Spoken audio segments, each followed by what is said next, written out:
I remember when this was all farmland as far as the eye could see. Old man Peabody owned all of this. He had this crazy idea about breeding pine trees. You're listening to 91 Reasons, a journey into the twisted landscape of pop culture. Keep your hands and arms inside the podcast at all times. And now, the voice, Jeff Tucker.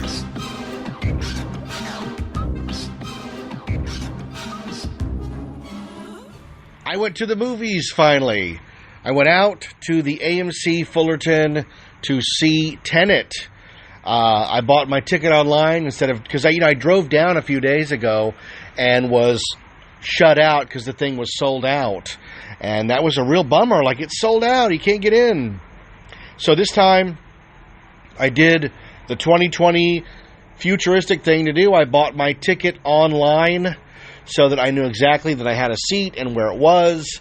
And I paid for my ticket. And I got it on my phone. There's not even a ticket anymore that you can save. It's all on your phone. You know, when I was a kid, when I was a teenager, I had a whole jar of ticket stubs. And I wrote either the name of the movie was on it, or I would write on it. And you know what? I can't find that jar. I know I saved it for years because I treasured all those movie tickets. And now I can't find them. But now, like, you don't even get a ticket anymore. It's on your phone. You could print it out yourself, I guess. And then right before the movie started, about 3 hours before showtime, I got another email from AMC thanking me for coming, reminding me what time the movie started, and telling me in very clear terms that I had to wear a mask to the movies, not a neck gaiter or a bandana or a scarf. It had to be a mask that covered my nose and mouth snugly, and that during the movie I could only remove it if I was eating or drinking. So, a lot of times go to the movies, I don't get anything. I'm there to watch the movie. But if the only way to keep the mask off is to buy popcorn and soda, now thankfully they're running specials, so that stuff's only $5 instead of $8. So as I got to the front door of the theater, I asked the guy about the mask policy, and he told me he was very cool about it. And I just said, look, dude, all I'm asking is, how are you enforcing this? Because if you're telling me that there's somebody in the theater watching, the audience, not watching the movie, but watching the audience to make sure we all keep our masks on, I'm not coming in. And he said, oh, no, we're not. It's just recommendation, man. And I said, okay. I said, I understand the precautions and stuff, but I can't watch a movie if somebody's staring at me. You ever watch a movie with a friend or your significant other, and you look over and they're just staring at you? No, because I get lost in the movie, and the idea that I would look over and see somebody staring at me, that's a little creepy. But he assured me that wasn't the case. Now, this is the AMC Dine-In Theater, where you can order food at your seat, and they bring it to you. And they said, well, we're not taking orders at the seat. You have to buy it at the counter. Okay, well, that's fine. Now, this theater does not have a concession stand. It has a bar called McGuffin's where you can order a cocktail. But all of the food and candy and stuff is ordered either on your phone, I guess, or in person. So it's not like a traditional movie theater anymore. And I know that was on purpose. They're trying to make the movie-going experience something completely different. But they did say, because I expected her to, take my, there's no cash at AMC. It's all card. And if you have cash, they say, well, you need to go buy an AMC gift card somewhere and use it here. I'm like, I don't know how you can say you're not taking cash. To me, that's not legal. I get that money's dirty. We've been told our whole lives money is dirty. But the idea that now you can't use it, I don't know about that. But then she said, we'll bring it to your seat. And I thought, well, isn't she going to go in a back room and just, fill a soda cup and then bring the popcorn? But apparently, where she's at, they don't have any of that. It is across the building in a central kitchen, because that's how they set this thing up. So I went in and I sat down, and I sat through horrible pre-movie commercials. And then the trailer started. Now, before the trailer, of course, there's this incredibly loud commercial trying to get you to join their AMC A-list club, which is, it used to be Stubbs. And I was a Stubbs member for like 20 years. And they keep changing the club, and now it costs money, and sometimes it doesn't, and you get a discount. I mean, it's all screwy. But the commercial was really loud. And then there was a commercial for wearing your mask. You know, they did the whole, if there's something in a theater, find an exit and move away, which you know is code for active shooter. So if there's an active shooter in the theater, not only should you exit, but you should move away from the theater. You know, they don't talk about it like as if it's a fire, because I guess they know that if it's a fire, you'll move out of the way no matter what. You'll get away from the building. But anything else, they're basically telling you, like, just going out the door is not enough. You have to keep moving. Which, you know, if somebody's shooting, you're able to get the hell out. You just keep running. But you know, I know that theaters are in a weird position because you have to acknowledge it. And you want to acknowledge it in a way that doesn't freak everybody out. So I get that. But the trailers started, and we got trailers for Wonder Woman, which gives the whole movie away. Dune, which gives the whole movie away. Black Widow, which gives the whole movie away. And something, Let Him Go, which was refreshing because it was a movie about older people.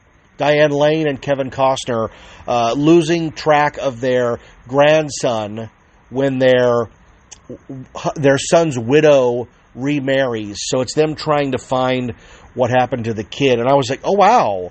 They still make movies about regular people, if not superheroes? Because everything was either... everything I saw was a superhero, and then Dune, which is arguably science fiction, you know, superheroes. Paul Atreides he rides the worm, you know. But here's the thing. It was 2 or 3 trailers in before they even brought the food. Like, oh, that's weird. Because normally you have the food right out. And when they brought the food, the popcorn and the drink I bought, they didn't bring napkins, which I thought was weird. Like, you know, popcorn's greasy. Popcorn's, you know, messy. So eventually I had to get up and get napkins.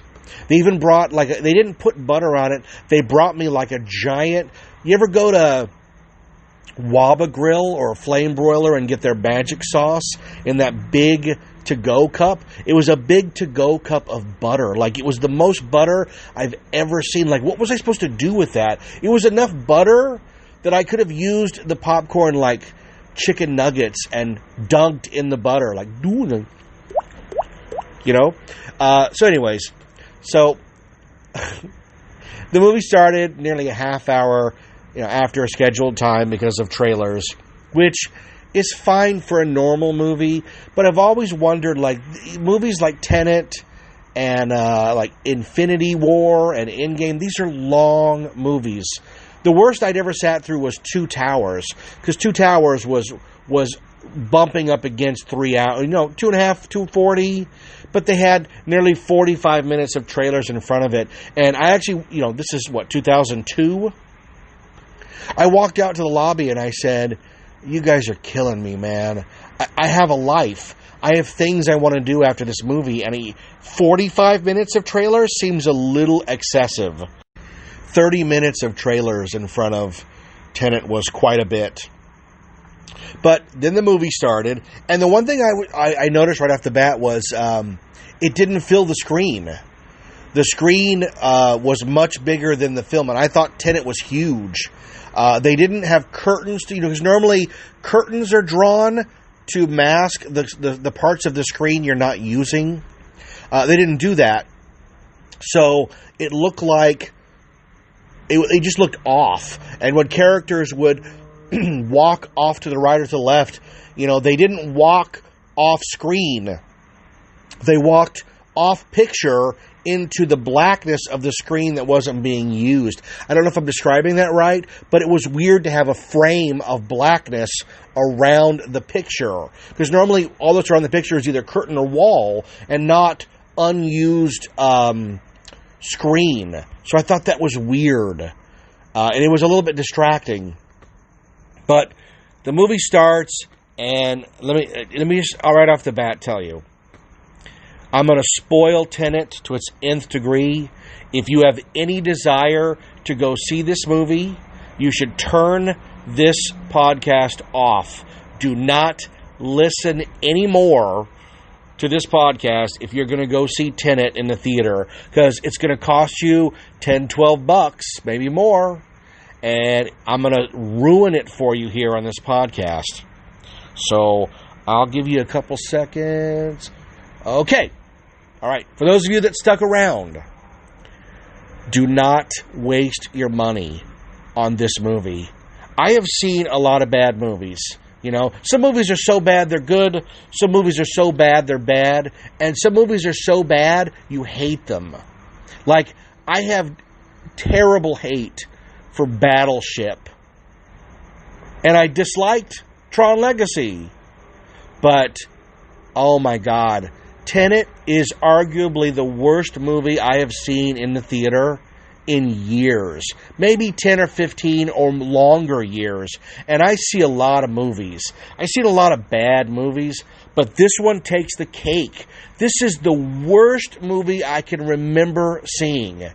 What a welcome back to the theater. I can't believe nobody anywhere along the production of this movie stopped and asked the director, Christopher Nolan, the writer-director, what is this movie even about? What a terrible, stupid, and the worst, loud movie. This movie was so loud, there were sequences that literally hurt my ears. Towards the finale, I put my fingers in my ears, because after 2.5 hours, I'd had enough. I was bombarded. Like, this movie is an assault on your ears.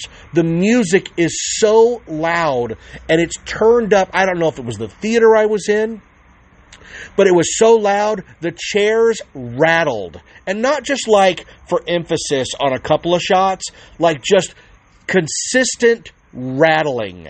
Like, I could have put ice cream and milk in a cup, and during Tenet, it would have made a milkshake. That's how much the theater shook. It was like, you ever been in a movie like I go to movies all the time. Sometimes you're in a quiet little movie, you know, and then there's a big movie playing next door, and the wall goes boom. You're like, whoa, what are they watching? Imagine that for 2.5 hours. Even when the characters are just walking and talking. That's the part I couldn't figure out, was the music and the bass was so turned up that even walking, talking scenes, it's going, and I don't, like, what is that for?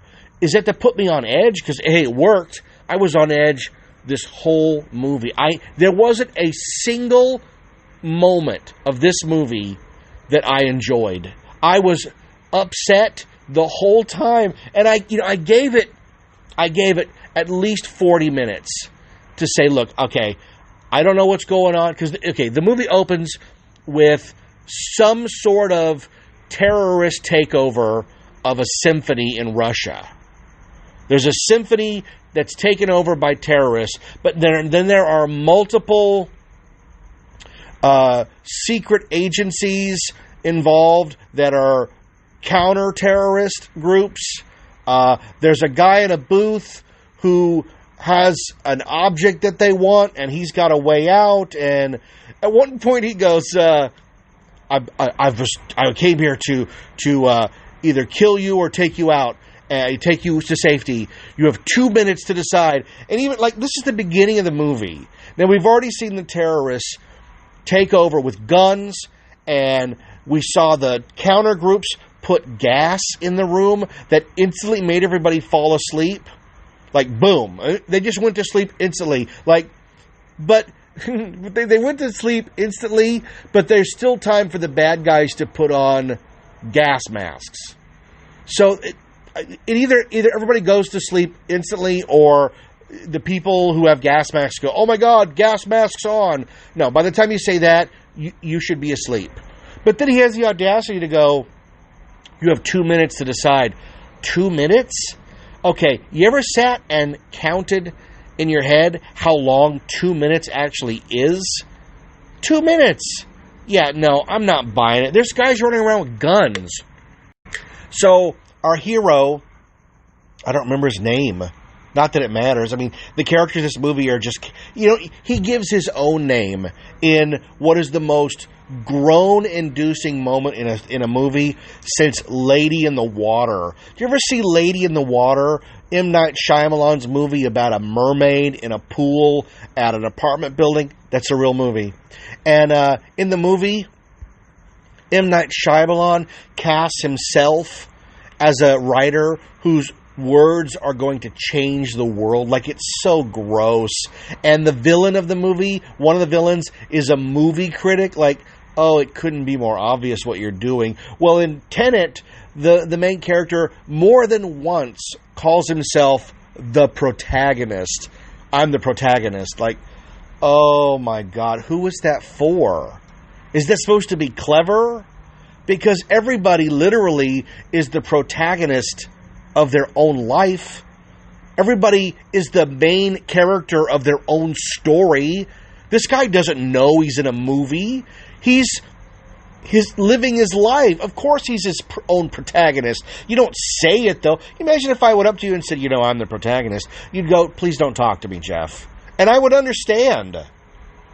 Oh, this character. But things go awry, and he's captured, and they take away his cyanide pill, and they show it to you real big, and tell him they're going to do something to him. I don't know, because for as big as Tenet is, and it is a big movie, it's a big, expensive, loud movie, they shoot an inordinate amount of it in close-up, where you're not even sure who's supposed to be in the scene with these characters, where are these characters at. They didn't pull away from where he's at for 3 or 4 long moments where you're okay, he's on the train tracks and he's duct taped to a chair, and they're I think they were taking his teeth out, but the movie runs on such a weird shorthand that the things you need explained aren't, and the things that are explained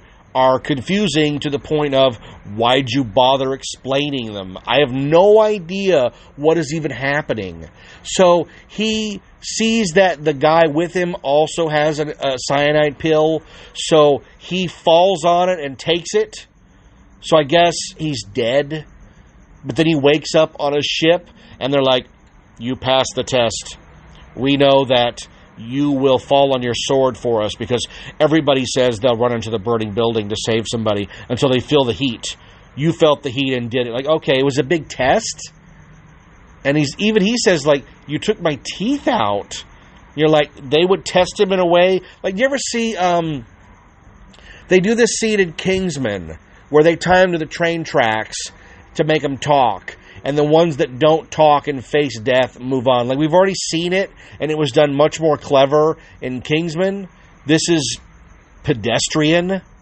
And the guy then goes, we need you, now that you're dead, you have to work for us. And I'm going to give you a word, Tenet, that will open doors, and some of them are the wrong doors. And then he puts his hands together. And you think, like, he's going to end up in some clandestine agency called Tenet, where everybody's working towards some secret goal, and you have to know the code to get in, even if you don't know what the code means. Spoiler alert, it's barely even acknowledged the rest of the movie. He never really goes up to somebody and goes, Tenet? The way that James Bond does it to Goldfinger. What does he say? He says the name of the operation to Goldfinger, and that's what saves him from the laser. Like, again, we've seen this stuff in movies, and it's been done really well. If you're going to put it in your movie, you better do it exceptionally. But this movie is designed to look good, but it isn't anything. Once you pull up the hood, it's just a Lamborghini's body. There's no engine to it. There's no plot machinations that are revelations. You're never like, oh, that's why they did that and that. And the ones that they do put in are so unbelievably obvious. I thought they were joking. I thought they were joking. Oh my God. So they enlist him to find out what Tenet is, and my voice hurts already from pushing it, talking about this stupid movie. You're going to think I'm making this part up. Because if I wrote it, people would just go, Jeff, this is stupid. But because Christopher Nolan writes it, it's supposed to be high art. But the ship drops him off at a windmill in the ocean. And he lives in the windmill for some amount of time. At the bottom of a windmill that's accessible only by a ladder. I don't know what he's doing in the windmill. I don't know why he's in the windmill. I don't know why they're showing the windmill. It never plays into the plot later. And it's not particularly interesting. It's not like they've parked him there because the world... They never go like, well, you need to be dead to the world for 2 years, so we'll come back for you. No, they just drop him, and then they pick him up. And the movie does this a lot, where they just drop you in the middle of something, and you're supposed to be smart enough to pick it up along the way. And cinematically, I'm reasonably intelligent. I know what's going on in most movies. I know what subtext is. I know plot points and turnarounds and plot twists. This movie has none of that. This movie is so freaking dumb. And the worst part is, it thinks it's smart. It thinks it's this really slick, smart movie, and it's so dumb, it's insulting to the audience. This movie thinks you, the audience member, are stupid. And I think that's the part that got me the most, is that we don't know what the rules are. We don't know why any of this is happening. When it's finally revealed what they're talking about, it makes no freaking sense at all. And just because you know I'm serious, if you have sensitive ears, stop listening. You know, if you made it this far with the spoiler alert, hey, maybe you want to go a little further. You know, go and find a tree. And next to that tree is an old rock fence. And at the base of that rock fence is a piece of rock that shouldn't be there. Look under that rock. And go to Tehuantepec in Mexico. Tehuantepec. Does that make any sense to you? It makes sense to me. But since you've stayed this far, I'm going to give you a warning about sensitive ears, because the only way to talk about this movie is to curse. Because this movie deserves nothing less. This is the stupidest fucking movie I have had happen to me. I wish I could undo it. It's so fucking stupid. Like, I was insulted by Tenet. I know there have been a lot of reviews where people have like, this movie falls apart. It doesn't just fall apart. It was never together to begin with. He's dropped off at this institute where this woman shows him the bullet that goes backwards. There's no explanation to it other than they're all temporal pieces that have been quote unquote inverted. That's the word we keep hearing, is inverted. Objects from the future are being sent to the past, so they're inverted, and for them, time runs backwards. But guess what? There's no advantage to any of this. It's not like you can use these things to your advantage. They are just happening. He never uses the inverted items to do something amazing. He just doesn't. It's just loud noise. Oh my God. So they send him from the lab, they send him to Mumbai to talk to an arms dealer, because the arms dealer should know where these rare weapons are coming from, these inverted bullets from the future. They need to know where they're coming from. Other than the future? You already told us? What does it matter who physically is sending them? We're never going to meet this person. It's not like the movie's going to end with him not inverting himself, but going through a time portal to the future and stopping the items from being sent back. That's never going to happen. He hooks up with Robert Pattinson who seems to know more than he's letting on. Of course he does. But here's the thing. Robert Pattinson is the only thing worth watching in this movie. He is very good in every scene that he's in. When he leaves the screen, I was like, you need to bring that guy back because our protagonist is boring. You know, last episode I trashed Inception, but even Cobb had motivation. He was doing all that he was doing so that he could get back to his kids. The main character of this movie is doing it to save the world. That's it. You know, Superman is here to save the world because his homeworld was destroyed. He doesn't want that to happen to Earth. So he tries to save it every chance he gets, and he does. This guy, he is given motivation late in the movie where he is sent to... Well, there's a scene in Mumbai where they backwards bungee jump onto a building, and we all thought that was part of the time inversion, but it's not part of the time inversion. They literally attach bungees to a building and then launch themselves at the building. Like, that's never going to work. You're going to end up breaking your legs. What do you do? How do you do that? And again, with the editing, they launch at the building, they run, and then they've taken care of all the bad guys. Like, instantly, they are in control of the building. You know, in another movie, that would be the main heist of the film, is getting to this arms dealer.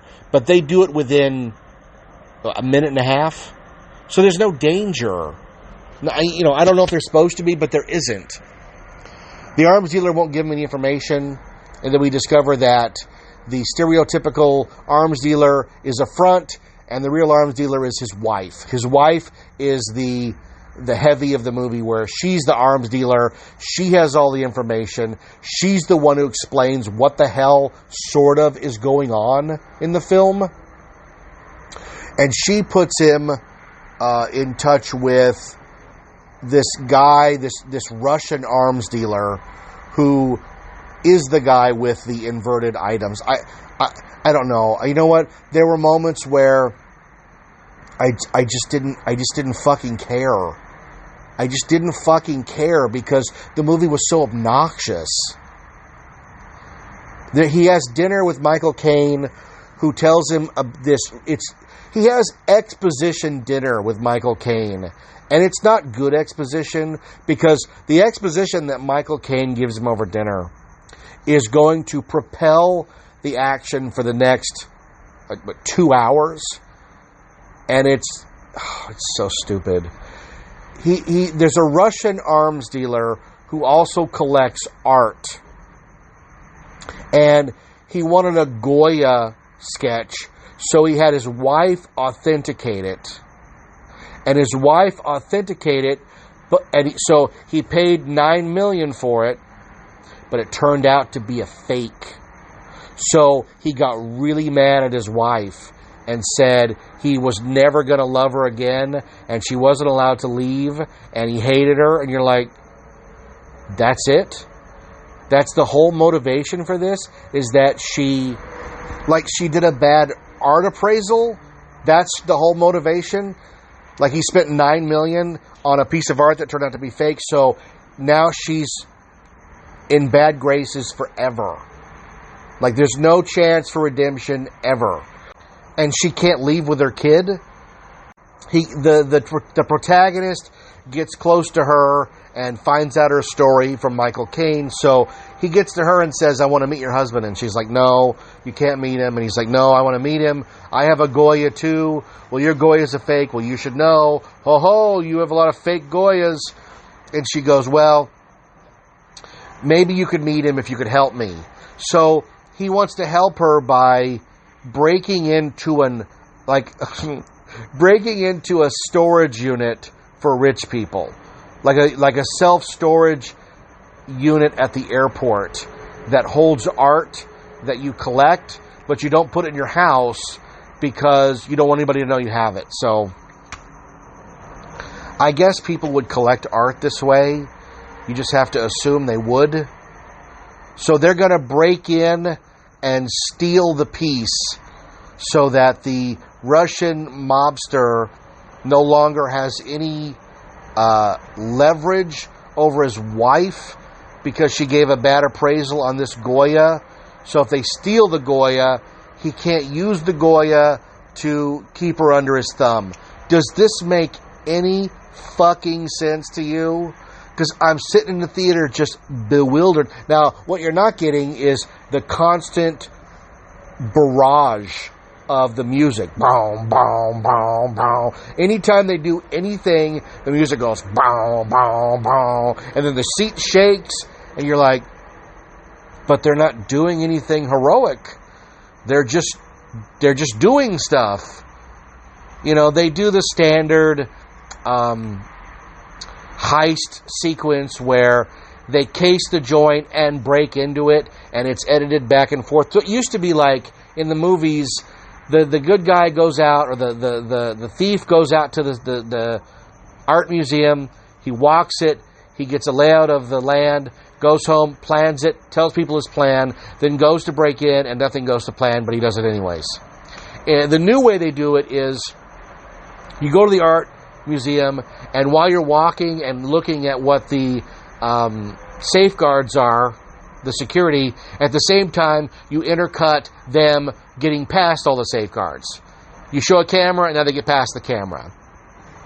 He tells them that the thing shuts down in case of fire, but doesn't have sprinklers because sprinklers would ruin the paintings. Instead, gas removes all the oxygen so the fire can't spread. So at the same time they're doing that, they're learning how to hold their breath so they can hold their breath through the sequence. And the way they're going to set the place on fire is they're going to steal a plane full of gold. They're going to crash a taxiing plane into the building to set the fail-safe alarms off.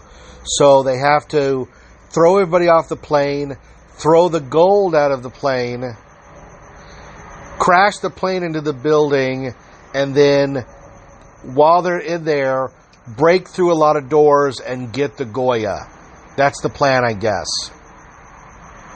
What goes wrong? Well, you can imagine two masked men break in at the same time to try to stop them.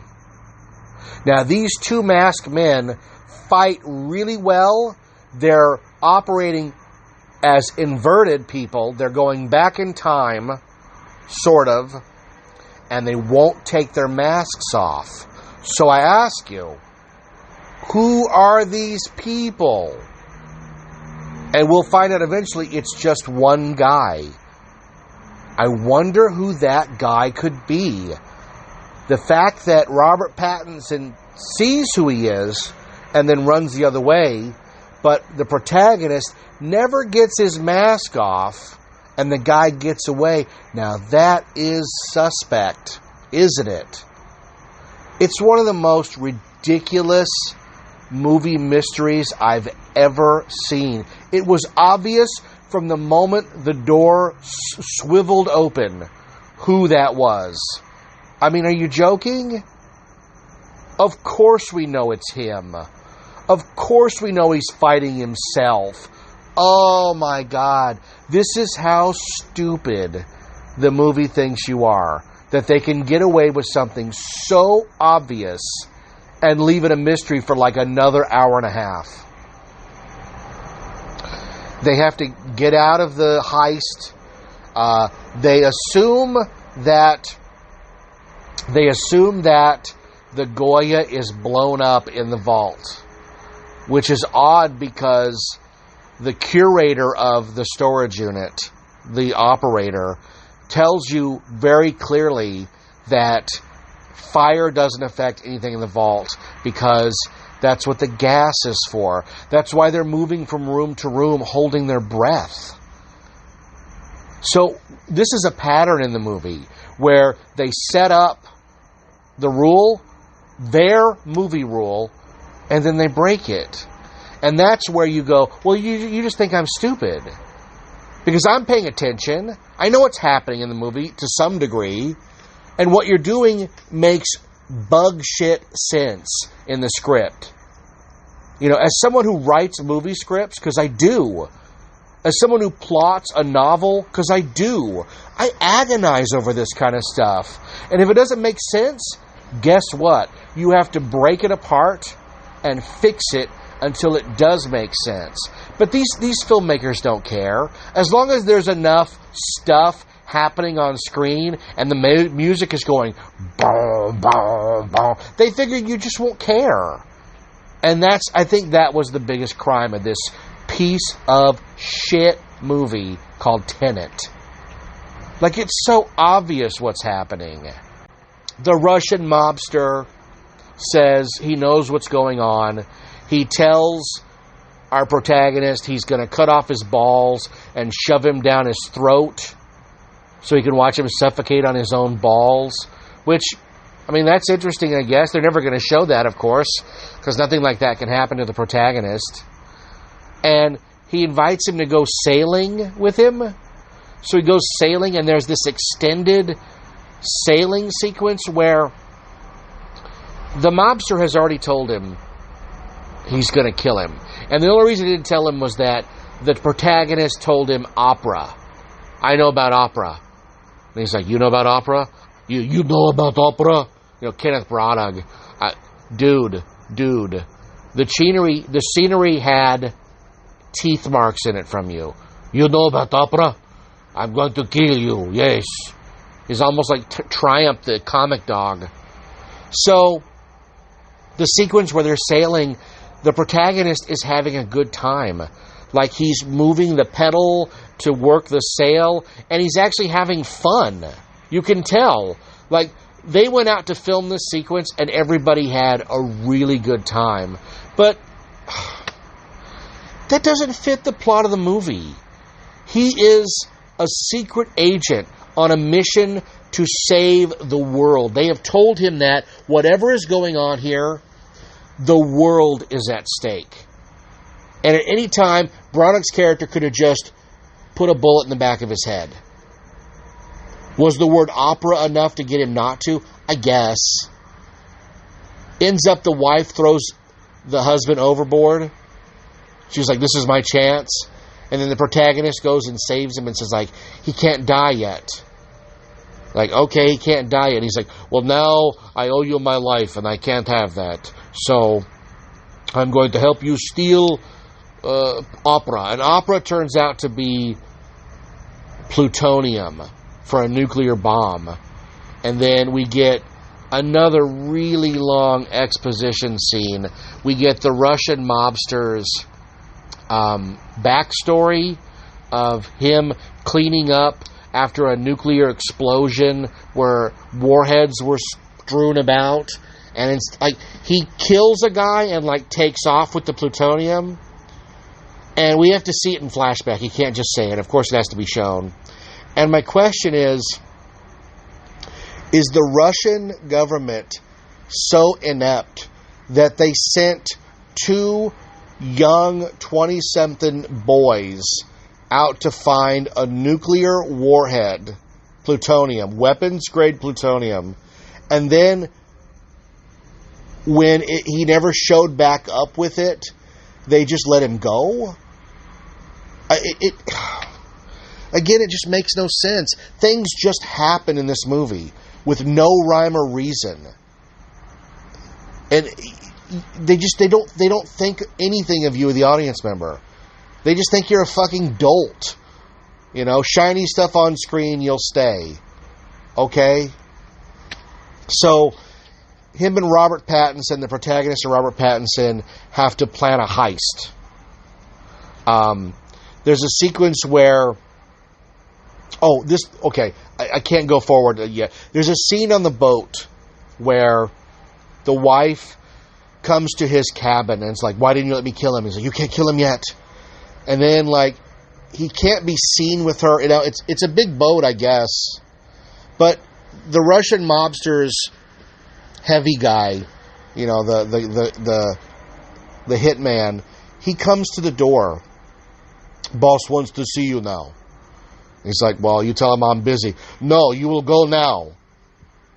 And he goes, well, I'm sure he wants to see me with pants on, right?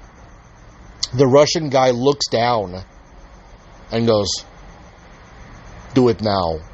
Like, okay. So he shuts the door and he walks over. And as he walks by frame, I kid you not, he's wearing pants. It wasn't like he was about to get caught with the guy's wife without his pants on. He's literally fucking wearing pants. Who made this piece of shit? Because this is pedestrian. This is beginner level film bullshit. He's literally fucking wearing pants. Like, there was only about 8 of us in the theater, but I so desperately wanted to look to somebody near me, and there wasn't anybody near me. There was 8 of us, but look at somebody and go, am I the only one seeing this? He's wearing pants. And the Russian guy looked down. Oh my God. It hurt my head. It hurt my head. Because it's just so bad. So then they have to steal the plutonium. You know, I should have told him it's easier just to get Libyans to steal it, because you can take the plutonium and give them a shoddy bomb casing full of used pinball machine parts, if that's how you want to get it. So they plan they're going to get the truck and they're going to steal the plutonium. You ever see The Dark Knight? Which I'm sure you have. It's a great movie. The sequence where they're racing Harvey Dent through Gotham, and the Joker sets up a trap to get him. You know, the truck gets knocked over, and they're running alongside, and they got a rocket launcher, and it's all really well choreographed. That's the same director. This, they just sort of pinch him in with 4 vehicles, cut a hole, and steal the plutonium. It is something you would have seen in, like, a 1993 Nicolas Cage movie. Like, that's the big heist. There was no panache to it, no style. The plutonium is being driven through the city with 2 cop cars. There's no helicopter watching from the sky. There's no satellite imagery. Like, what do you think of me? I've seen shitty Roger Corman movies where they have more security than this on what is technically supposed to be a nuclear bomb. So he gets the case, and they race off with it. And then you've seen the trailer where the car is flipping over backwards and then rights itself. Like, that's that chase sequence. It's not exciting. It looked a little like the Fast and the Furious ride at Universal Studios, and rides in quotes. But it looked like that, where it's just like, it's a long stretch of uninterrupted highway. They're able to zoom along as long as they want, and without hitting anything. And then, like, the bad guy rolls the window down, and he's going to kill his wife. And he's, like, holding up 4 fingers, and then 3 fingers, and then 2 fingers. Like, at that point, dude, okay, they told you that whatever's going on is the end of the world. The fabric of time and space and reality will rip itself apart and cease to exist. But you're going to give him the object to save a woman? To save somebody you hardly know? I guess that's noble. I guess.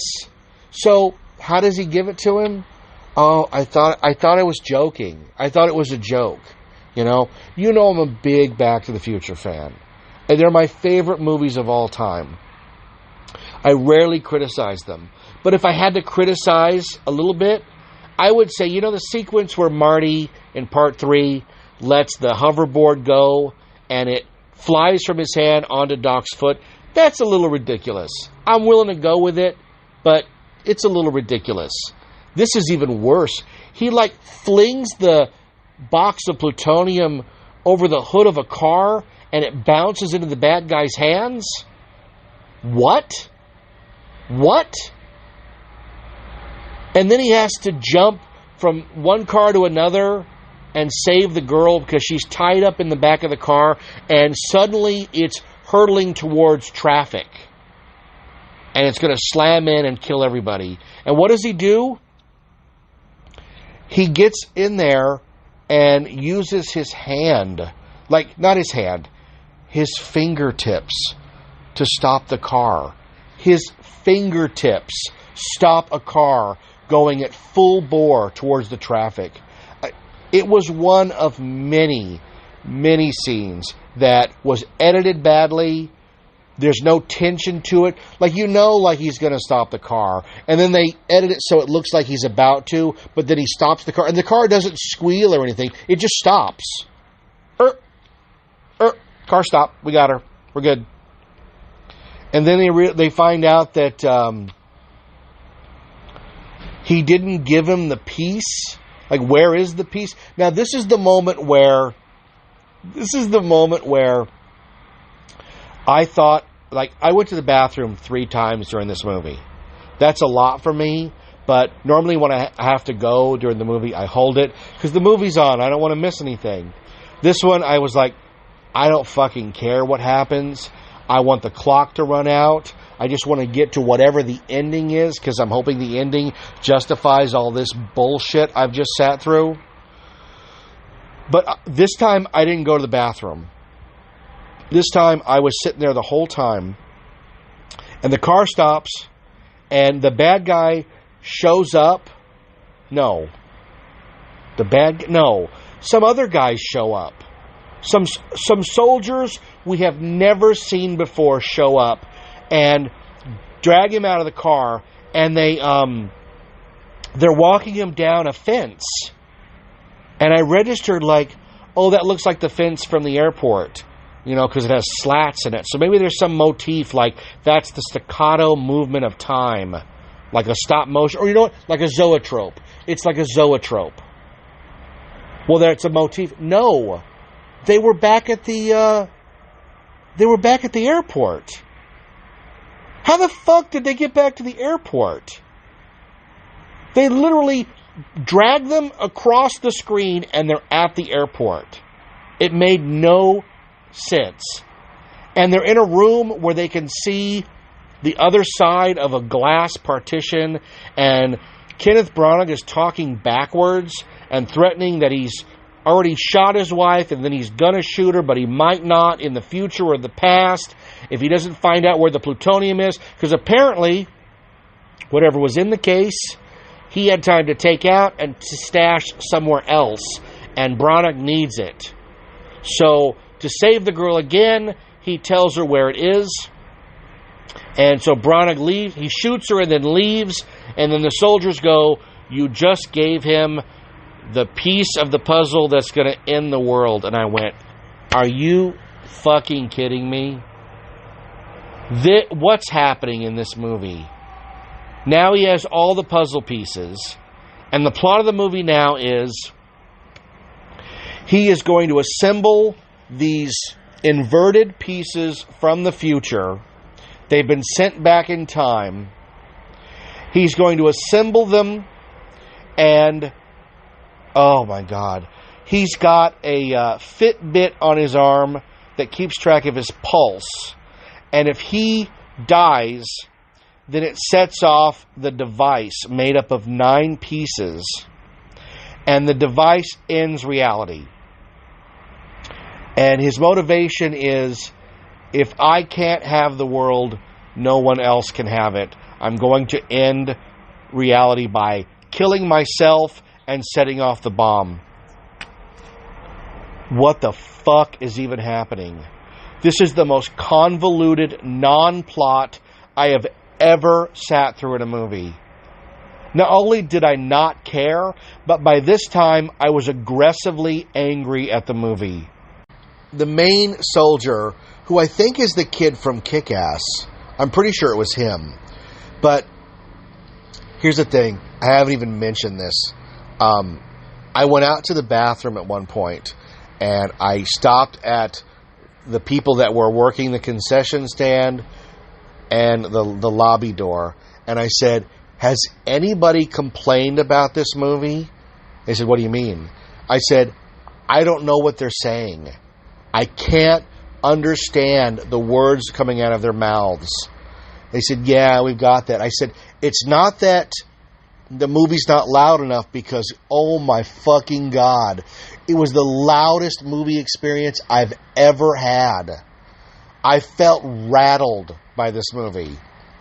But on the same token, I don't know what they were saying. There's many scenes where they're wearing masks and they're talking like,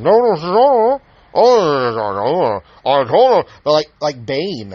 Like Bane in Dark Knight Rises, but with no style. Like they're just walking and talking, and I have no idea what they're saying. There were moments of complete bewilderment, and there were many of them. I'm sure that some of the plot points I have issues with were talked about, but guess what? I couldn't fucking hear it. And I know my hearing is not what it used to be, but this movie was not being played at low volume. This movie was being played so loud my teeth hurt. And I still couldn't make out the dialogue. I don't know what was happening. So they tell him that now that he has all the pieces and he's going to kill himself, they're at a loss. And you go, well, you know he's going to go back in time and try to undo all this, because there have been half a dozen moments where something weird has happened that we know is him from the future. Like, you're not fooling anybody. I can see the wizard behind the curtain, and it's not pleasant. So he's going to go back in time by walking through a sliding door. I don't know. And he's magically in the past. And they tell him, and this is the part of the dialogue I heard, they fucking tell him that he has to wear a breathing mask because his lungs won't handle the air from the past. That fire is cold, the wind blows backwards, it'll be very disorienting, and he has to wear the mask. So he puts on a little breather mask, like when Han Solo goes out to blast a Minoc. And he's in the past now with the breather mask on. And of course, he's in the car that's flipping around. And he's at these major intersections. We know it was him already. But he ends up in the car, upside down. It's wrecked. Branagh is wearing a mask too. So he's been traveling through time as well into the past. And Branagh pours gasoline on the car and lights it on fire and blows the car up,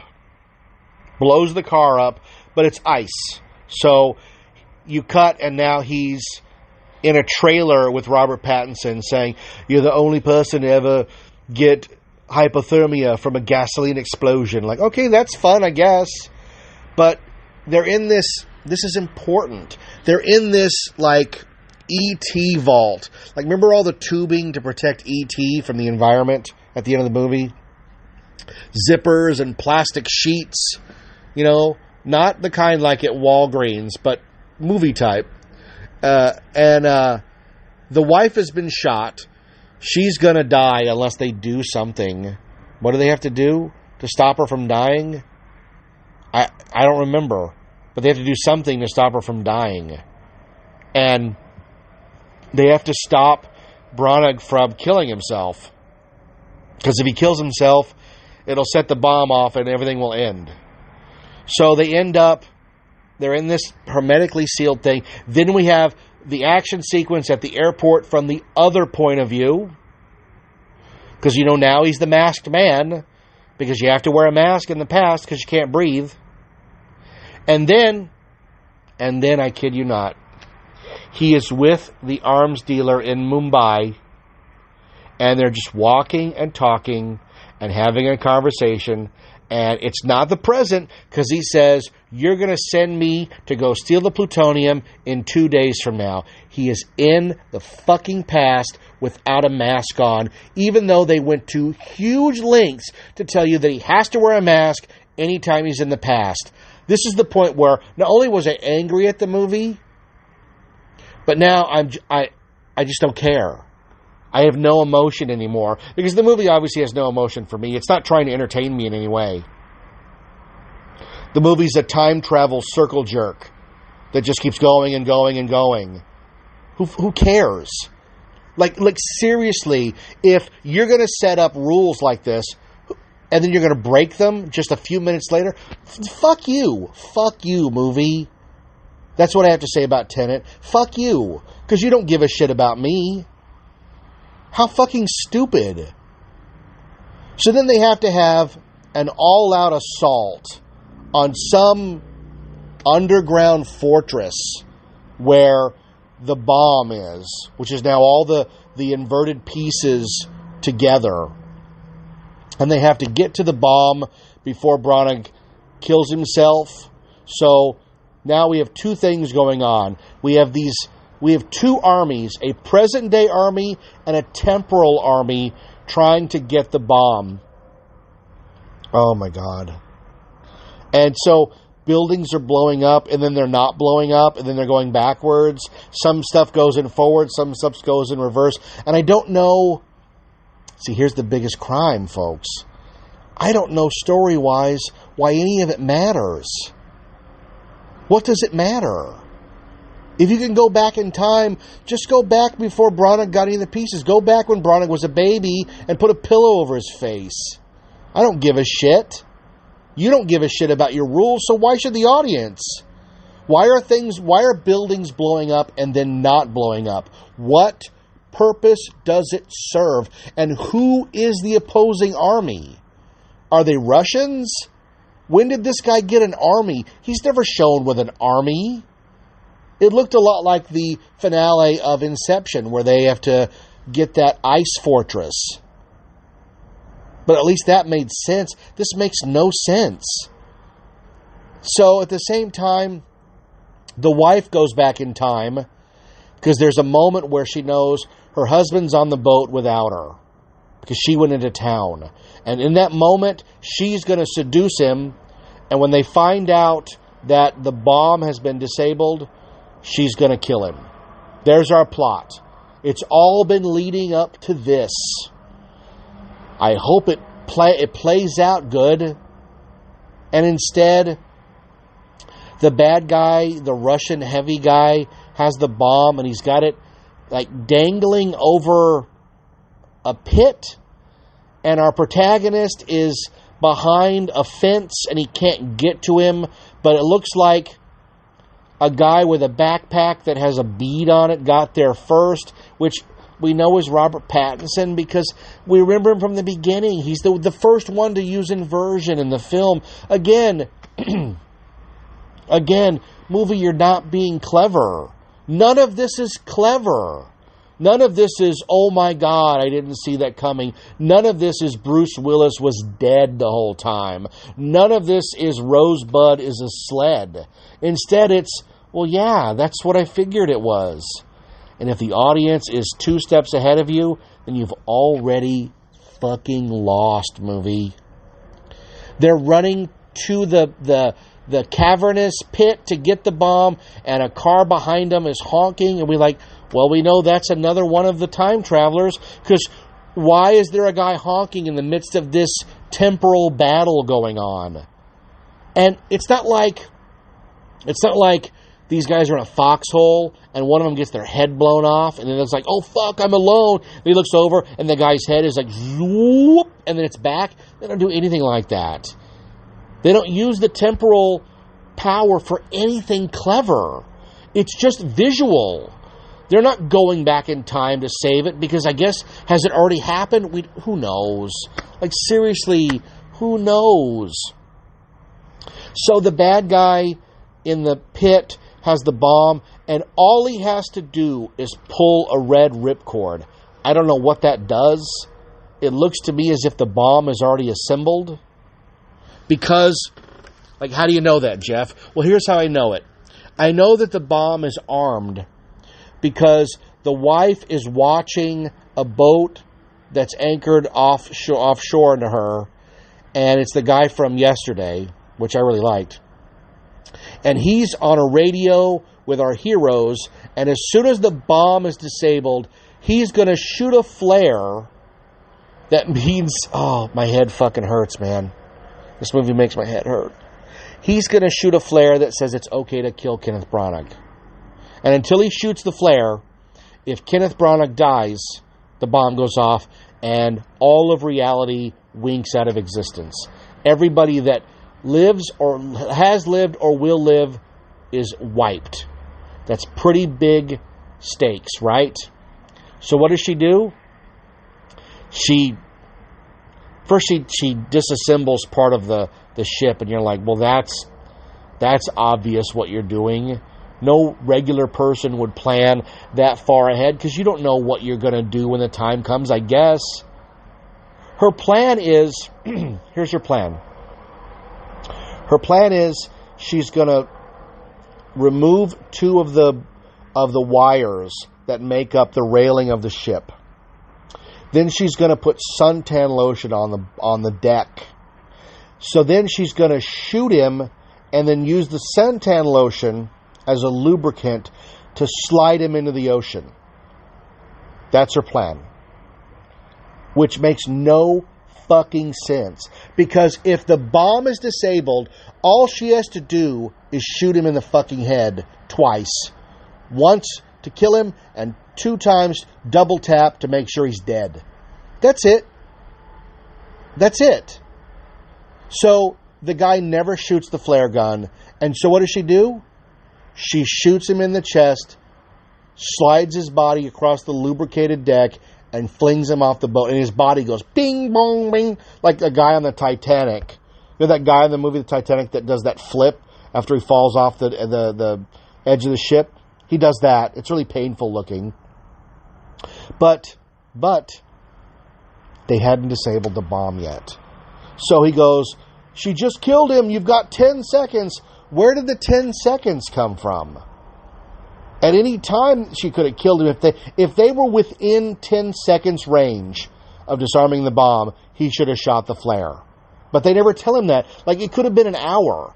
It could have been a minute. It could have been 11 seconds, which means everybody's dead. So her need to be with her son and to not have this guy on her back because, she gave him a bad appraisal, she was willing to risk the entire human existence. What does that say about her as a character? What does that say? It says she's worthless. It says she's not worth saving. That's what I say. Because she doesn't give a shit. She didn't know they had that bomb in their grasp. Because last we left our heroes, they were locked behind a door.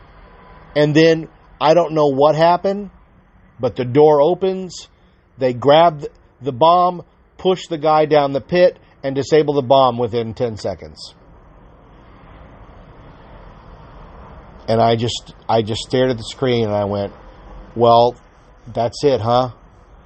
There's no visit from anybody from the future to say you did it, or why were they sending inverted pieces back in time if they knew it was going to blink everybody out of existence? If you don't want to live, then that's on you, pal. Why are you taking the rest of us with you? In the past, no less. So then they walk out with the pieces, and the soldier guy makes this weird announcement that they all have to die because unless they're dead, someone will know where the pieces are. And I was like, well, why would you announce that? If you really felt that way, you would just shoot them in the head. The pieces would go next to the Ark of the Covenant. And instead, he just sort of throws the piece and he goes, yeah, I'm just messing with you. And he walks off. And then we find out that, who hired Robert Pattinson, who enlisted him. Well, we know it was the protagonist. Wah, wah, wah. In the biggest non-reveal of that half hour. These breadcrumbs, these clues, and these reveals are doled out as if they fucking matter. And they don't, because we're way ahead of you. Pattinson has been giving him goo-goo eyes the whole movie. He knows what he drinks. He knows where he's going to be. Well, of course he knows he's from the future. And he's been friends with this guy for years. We know that. And he goes, this is the end of a good friend, the beginning end of a good, I don't know what he said. They're trying to echo Casablanca. You know, don't get on the shoulders of greatness when you don't deserve to be, dude. Not Pattinson, I'm talking about the writer-director. But if he's from the future, how come he wasn't wearing a mask? If he's the Pattinson from the, like, who fucking cares? At this point, who fucking cares? I was just desperate for credits. Just desperate for credits. And instead, we get a sequence where he tells the woman he's going to be there for her. Here's a magic flip phone. Like, seriously? It's a flip phone? Like, in 2020, if you're in mixed company and you pull out a flip phone, somebody's going to ask you about it, because why are you carrying a flip phone? It should have just been like a little tiny USB thing. Push the button and I'll find you and save you. Instead, she has to call a number and like say where she's at and what day it is, and then he shows up to kill the arms dealer. Like, the arms dealer shows up because she's going to kill the woman. So he kills them both, and he's like, I killed you because I'm the protagonist. And I was like, yet again, movie, fuck you. You're so pretentious. Oh my God. You're a ham sandwich on a china plate, man.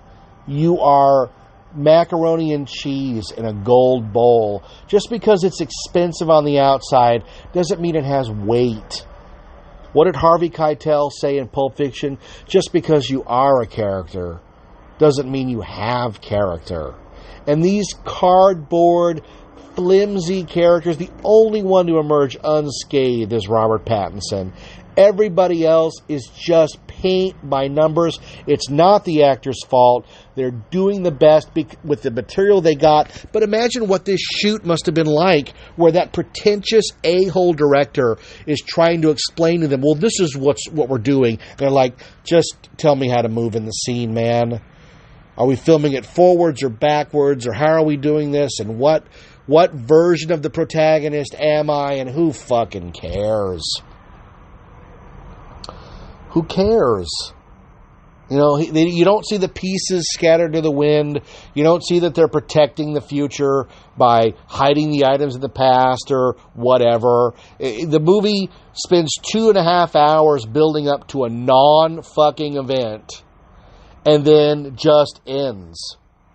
And, you know, normally I stay for the credits, because I feel, out of respect for the filmmakers, you stay for the credits. Sometimes you get a treat at the end for staying for the credits. That's never my intention. That's always a bonus. I don't care if there is or not. You know, I remember sitting through Adventures in Babysitting, and it has that scene at the end. You're like, oh my God, that guy's still on the window. Ferris Bueller, you're still here. Go home. Plane, Trains, Automobiles, the guy is still looking at the designs. Those are fun Easter eggs. And of course, Marvel revolutionized the way the Easter egg at the end is. Sometimes they have 6. Is there one at Tenet? I don't care. I really don't care. Unless it's the director giving you his email address so you can let him know you want your money back. I'm not interested in anything that happens to these characters ever again. This Tenet film universe is wasted. Who cares? The temporal stuff makes no sense. Soldiers going back in time for some reason, I don't know. Who cares? They can see each other, they can interact with each other, but they're 2 days in the past or something. I don't know. Okay, I've read it enough. My voice hurts. I'm never going to talk about this piece of shit movie again. I don't want to buy it.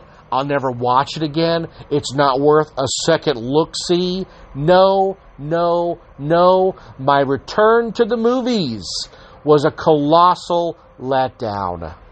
This makes Bill and Ted Face the Music look like Amadeus.